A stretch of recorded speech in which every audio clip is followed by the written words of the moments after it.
Hello friends, I have a fun story time that I do want to share with everybody. And so right now I'm in a hybrid, is it a hybrid? Yeah, hybrid therapeutic horticulture program. And so essentially we have online modules to watch, and then once a month we meet in person for class every month. So I've been doing that since August, and it's April right now, and Saturday's our last class, and then we graduate. And so one of the graduation requirements was to partake in 8 hours of horticulture volunteer experience.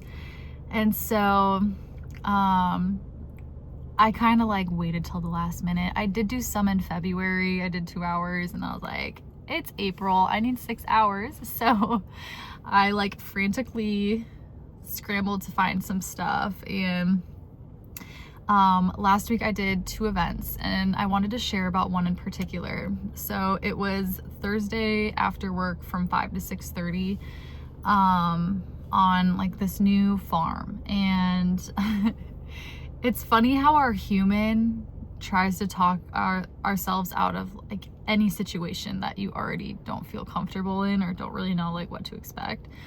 And ironically, it was the same week that Jacob, my fiance, was home. I get to see him for essentially 6 days when he's off, and then he flies back to Colorado.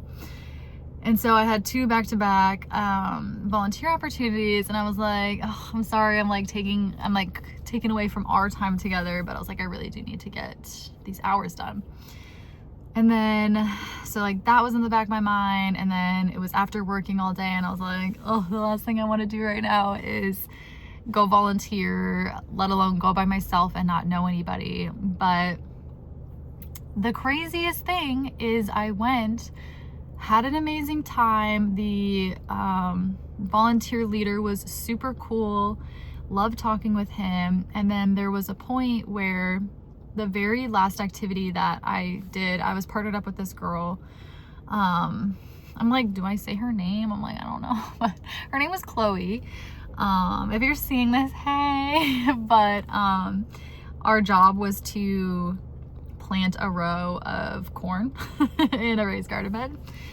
And we just started talking, and I don't even know how like all of this came about, but we just kind of started talking about like how did we get into wanting to volunteer and what we do for work. And then like one thing led to another, and we were talking about like plant medicine, our spiritual awakening, like everything under the sun. And the craziest part was she was like, I've never had a conversation with somebody about this stuff in person, which blew my mind, because I was telling her I've been going to these events that it's called the Channel Panel, and I've been to 2, and I'm going to one next month in California.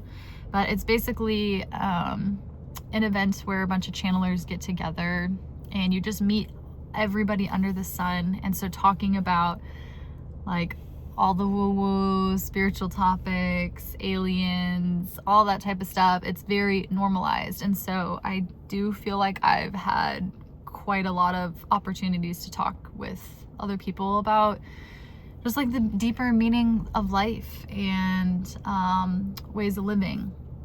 And so it like kind of took me back for a second, where I was like, I remember that time when I first woke up, my first spiritual awakening, feeling like I was crazy and I didn't really have anybody to talk to. And my first spiritual awakening was a very, very dark awakening, because essentially I'm a firm believer that the first time you do wake up, it's usually to all of the corruption, the systems at play, how everything is set up against us, and you feel really hopeless. Like, what's the point?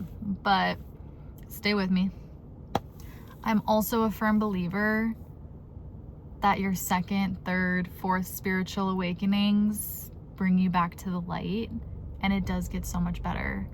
And I was telling her, she was so sweet. Like, I was telling her stuff, just kind of like spitting my wisdom, my experiences.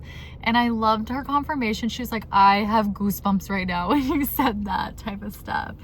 And she thanked me because she was like, I really needed to hear that because she also went through something very similar.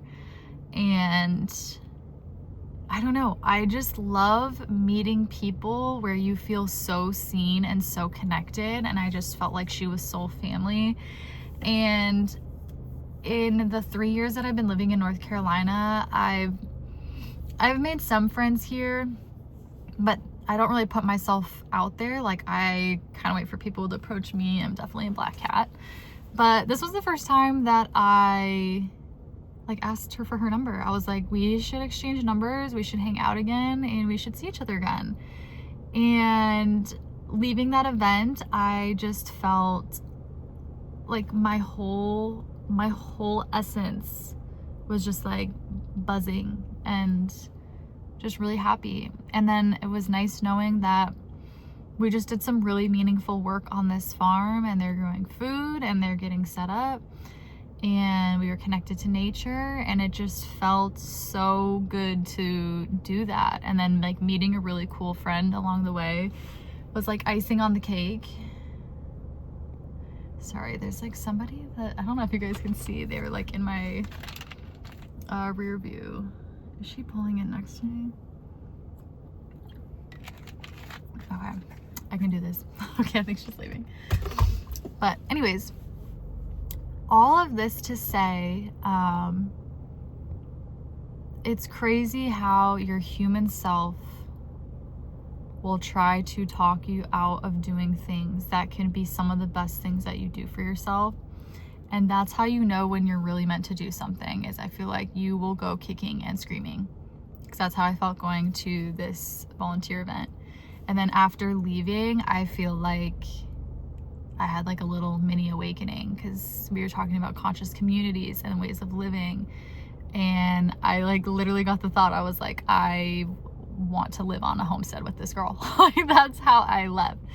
And so my message for this video is, don't be afraid to do things alone, because I know if my fiance would have went with me, I would have just stayed by him and been probably less approachable for this young lady to come and hang out with me.